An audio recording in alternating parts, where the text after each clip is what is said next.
In the golden savannas where the sun kisses the earth with fire, there lived a lioness named Nzuri. She was unlike any other beast of the plains, for she carried the wisdom of the ancestors in her amber eyes and the fury of the storm in her paws. Nzuri was the pride of her pride, swift as the wind, silent as the night, and fierce as the thunder. But there was a secret hidden within her shadow, a tale whispered only by the oldest trees and sung by the river spirits. Nzuri's shadow did not belong to her. The curse of the moonlit hunt. Long ago, before Nzuri was born, her mother, Queen Lailah, made a pact with the moon spirit. A great drought had befallen the land, and her pride was starving. Lailah, in her desperation, prayed to the moon spirit for rain, promising her firstborn in return. The spirit, bound by the laws of the old world, granted the rain but marked Lailah's unborn cub with a curse. Their shadow would not be their own, but a creature of darkness bound to the spirit's will. And so, when Nzuri was born, her shadow moved with a life of its own. It was taller, its eyes glowed silver in the dark, and it prowled even when she stood still. The other lions feared her. Even her mother whispered to the winds, asking if she had birthed a beast or a blessing. The journey of the lost shadow. Nzuri grew into a mighty hunter, but she knew she was different.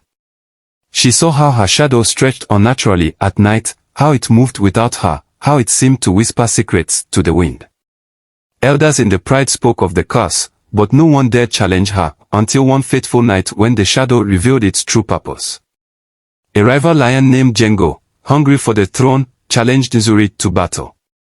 As they clashed, her shadow leaped from the earth, sinking its fangs into Jengo's spirit instead of his flesh. He roared in terror as his soul was drained, leaving only a husk behind. Nzuri stood, horrified, as the pride gasped. The shadow is a thief, the old shaman whispered. It does not belong to the living. It must be reclaimed by the moon spirit, or it will consume all. The trial of the moon spirit. Determined to break the curse, Nzuri traveled to the great rift, where the earth opened its veins to the sky.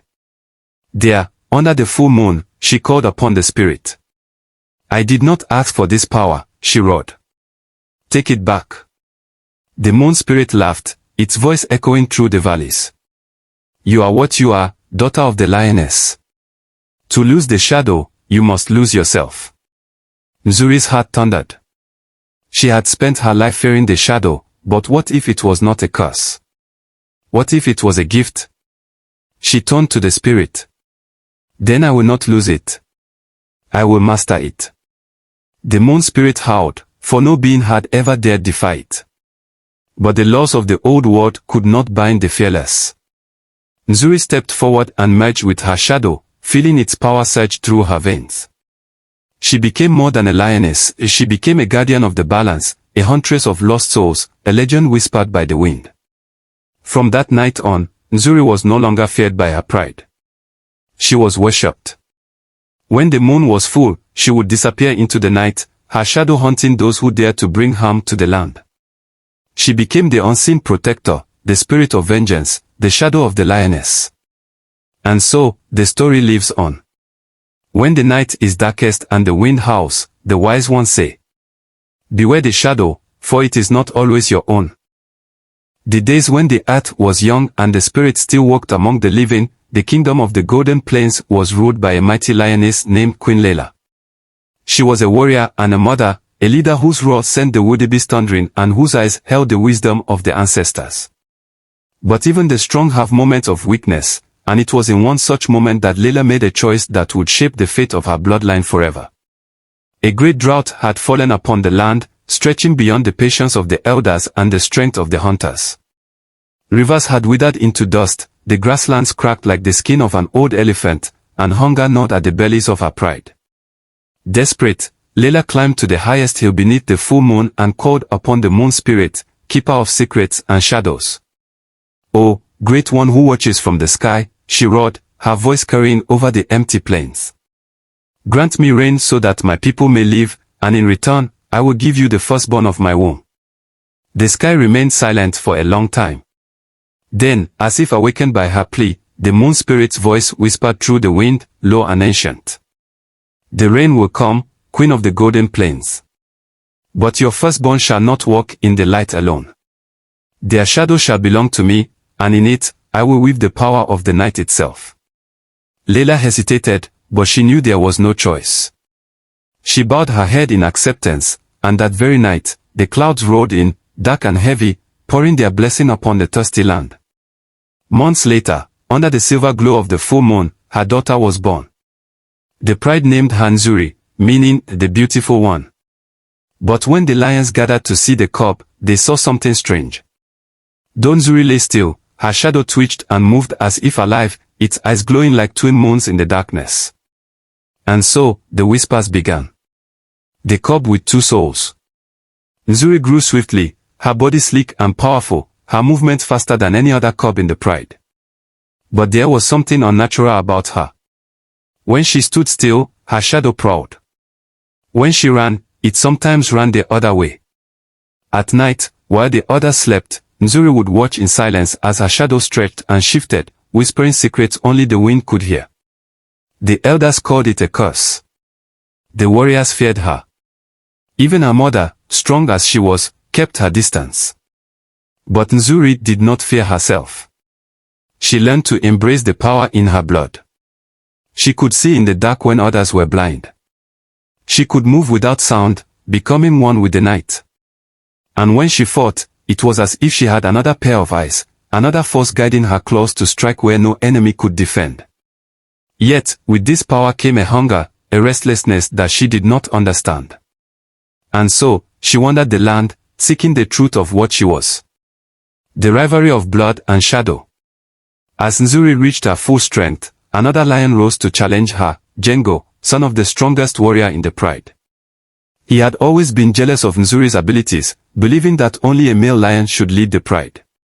One fateful night, beneath the full moon, Jengo stood before the pride and bared his fangs. "She is not one of us," he roared. "She carries the mark of the spirits. Her shadow moves like a demon. Is this the future of our pride?" Murmurs spread among the lions. Some lowered their heads in fear. Others growled in agreement. Nzuri stepped forward, her golden eyes calm but fierce. "You challenge me?" she asked, her voice steady. Jengo smirked. "If you are truly one of us, face me in battle. If you win, I will submit. If I win, you leave the pride forever." The challenge was set. As the pride formed a circle under the moonlight, Nzuri and Jengo faced each other. Jengo struck first, his claws aiming for her throat, but Nzuri was faster.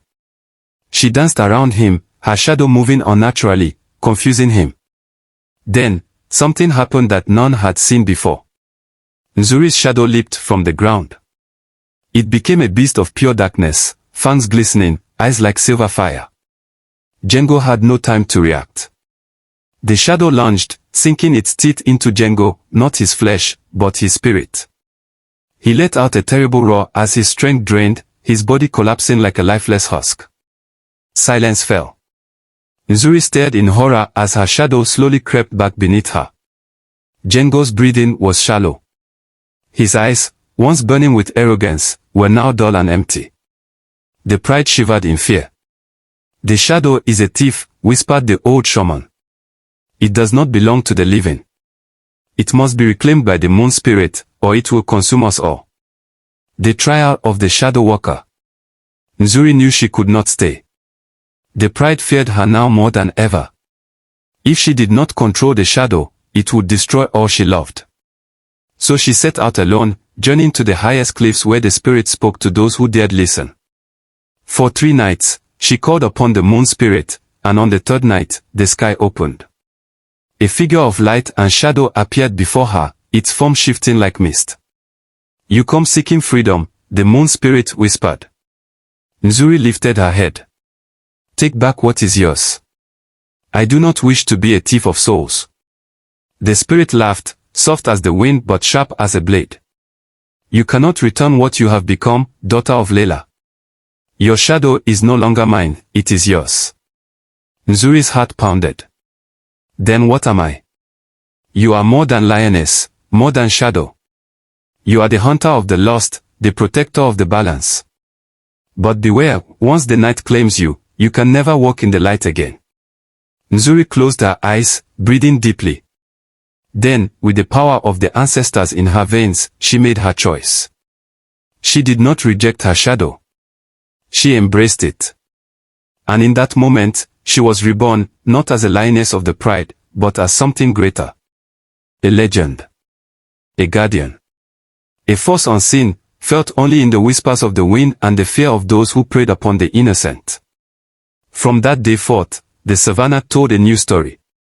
Of a lioness who did not cast a shadow, but became one. Of a huntress who walked unseen, striking down those who defied the balance. Of Nzuri, the shadow of the lioness. And so, when the night is darkest and the wind howls, the wise ones say, beware the shadow, for it is not always your own.